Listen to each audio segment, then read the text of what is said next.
ახლა უნდა მოვიკითხოთ გლობალურ ბაზრებზე გასული კვირის შედეგები. საქმე კი იმაში არის, რომ საკმაოდ არასტაბილური კვირა გამოდგა და რეაგირებაც შესაბამისი იყო გლობალურ ბირჟებზე. აქციები თავდაპირველად გაიზარდა გასულ, ანუ 28 თებერვლის პარასკევს დილით, ინფლაციის შენელების შესახებ მონაცემების ფონზე, რაც თავის მხრივ შვება იყო ინვესტორებისათვის, თუმცა მოგვიანებით უკვე თეთრ სახლში განვითარებულმა მოვლენებმა ბაზრების წითელ ზონაში გადანაცვლება განაპირობა და დონალდ ტრამპის ასევე ვოლოდიმირ ზელენსკის ოვალურ კაბინეტში დაპირისპირებამ კი გამოიწვია შეშფოთება გაზრდილი გეოპოლიტიკური რისკების ფონზე. ვიდრე ტრამპი კრიპტოვალუტის პირველ სამიტს თეთრ სახლში უმასპინძლებს, რომელიც მიმდინარე კვირის ბოლოს იგეგმება, იქამდე მოვიკითხოთ საბოლოოდ როგორ დაიხურა კვირა ბირჟებზე, რისთვისაც ჩვენთან ერთად არის ანი სამხარაძე, გალტენ თაგარდის ასოცირებული ბროკერი. ანი, მოგესალმებით და გისმით. ნინი, მადლობა წარდგენისთვის. მივესალმები საქმიანი დილას მაყურებელს. ტრადიციულად დავიწყებ ამერიკული ბაზრების მიმოხილვით. უკვე ზედიზედ მეორე კვირაა ამერიკული ბაზრები კლებას განაგრძობენ. S&P 500-ის ინდექსი გასულ კვირას 1%-ით შემცირდა, ხოლო ტექნოლოგიური NASDAQ-ის ინდექსი 3.5%-ით იყო შემცირებული, რაც გასული წლის აპრილის შემდეგ ყველაზე დიდი ვარდნაა კვირის ჭრილში. Dow Jones-ის ინდექსმა მოახერხა და ის მცირედით 1%-ით გაიზარდა.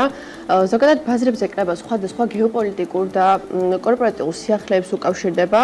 გასულ კვირას კორპორატიული შედეგები გამოაქვეყნა უმსხვილესმა ჩიპების მწარმოებელმა Nvidia-მ, რამაც ინვესტორებში გარკვეული შიშები აღძრა AI სფეროში შენელებული ზრდის ტემპებთან დაკავშირებით.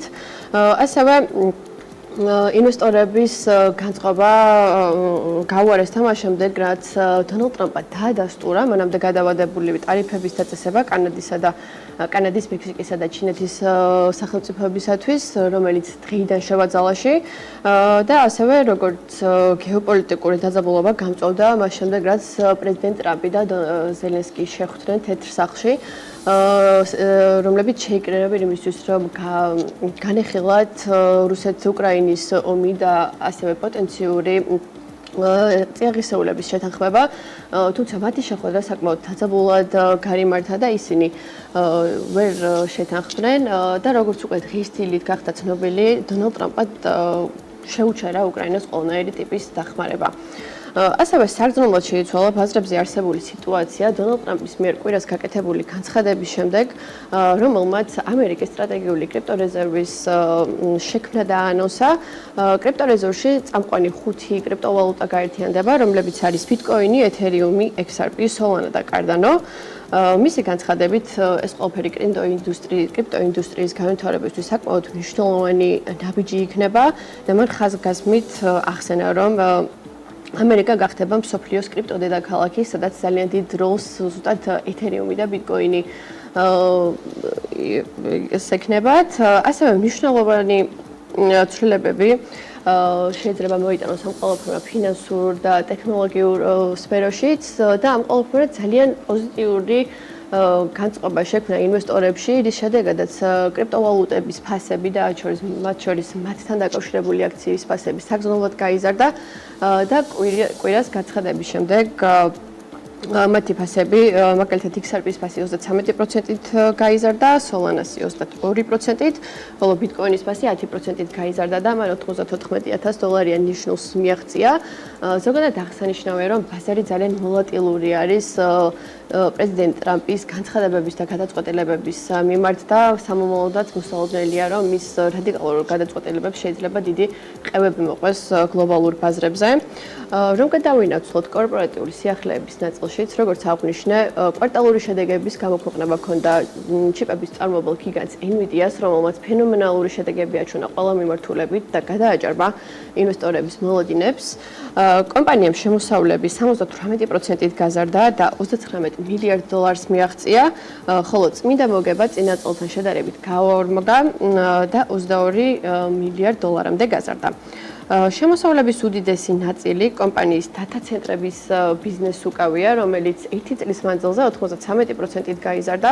ზოგადად აღსანიშნავია, რომ მიუხედავად გაძლიერებული და გამძაფრებული კონკურენციისა, Nvidia მაინც ახერხებს ბაზრის წილის შენარჩუნებას და ლიდერის პოზიციას იკავებს ჩიპების წარმოების სფეროში.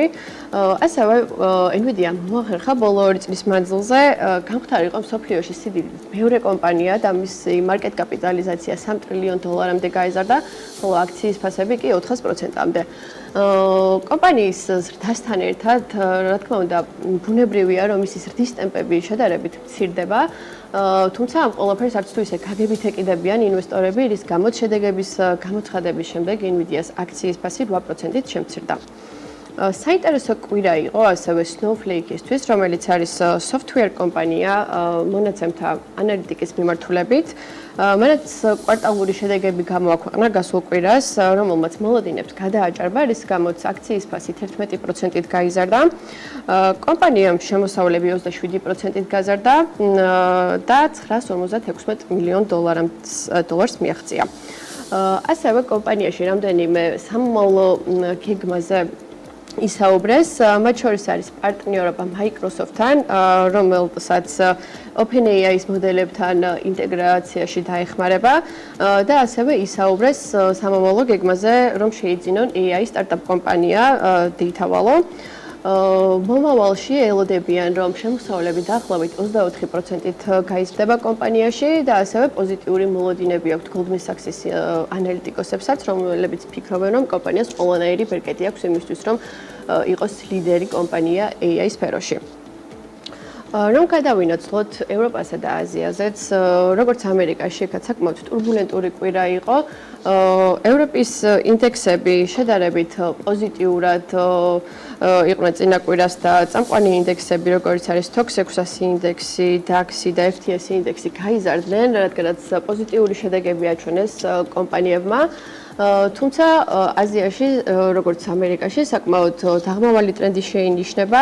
იაპონური ინდექსები საკმაოდ შემცირდნენ ჩინეთისა და ამერიკის გამწვავებული სატარიფო ომის შედეგად და ამის ფონზე საკმაოდ გაუფასურდა იენი წინა კვირას დოლართან მიმართებაში, თუმცა თვის ჭრილში ის მაინც გამყარებულია, რასაც ინვესტორები უკავშირებენ ზუსტად ცენტრალური ბანკის მიერ საპროცენტო განაკვეთების გაზრდის მოლოდინებს. როგორც აღვნიშნეთ, ჩინეთში საკმაოდ ნეგატიური კვირა იყო.